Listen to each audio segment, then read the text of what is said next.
திராவிட முன்னேற்றக் கழகத்தின் அமைச்சராக இருக்கக்கூடிய ஐயா பெரியசாமி அவர்கள் கடந்த 2006 முதல் 2012ஆம் ஆண்டு வரை வீட்டுவசதி அமைச்சராக இருந்த முன்னாள் முதல்வர் கலைஞர் அவர்களது உதவியாளர் கணேசன் அவர்களுக்கு வீட்டு வசதி மூலமாக முறைகேடு செய்ததாக தற்பொழுது வழக்கு ஒன்று பதிவு செய்யப்பட்டது.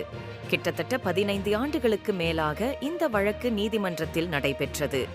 இறுதியாக எந்த ஒரு ஆதாரமும் இல்லாத காரணத்தினால் பெரியசாமி அவர்கள் விடுவிக்கப்பட்டார்.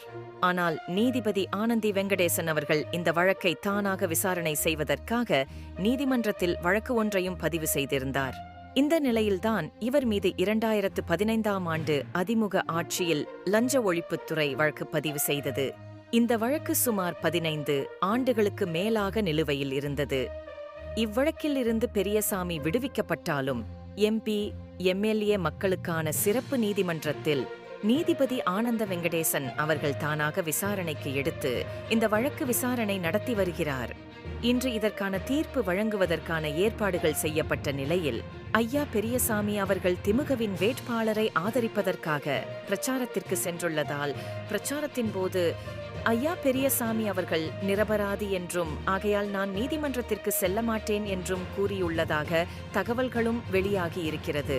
இதனால் நீதிமன்றத்தை அவமதித்து இதன் காரணமாக அவருக்கு 1,00,000 ரூபாய் அபராதமும் அதை கட்டத் தவறினால் 1 மாத கால சிறை தண்டனையும் வழங்கப்படும் என்று சிறப்பு நீதிமன்றம் கூறியுள்ளது. இதனால் தற்போது சிறப்பு நீதிமன்றம் இன்னும் 2 நாட்களில் மீண்டும் விசாரணை தொடங்கப்படும். அதில் நேரடியாக பெரியசாமி அவர்கள் நீதிமன்றத்தில் ஆஜராகத் தவறினால் நிச்சயமாக அவரை சிறையில் அடைப்பார்கள் என்றும் தற்பொழுது நீதிபதி ஆனந்தி வெங்கடேசன் அவர்கள் கூறியுள்ளார். இதனால் மீண்டும் திமுகவின் அமைச்சர்களுக்கு பெரிய சிக்கல் ஏற்பட்டுள்ளது.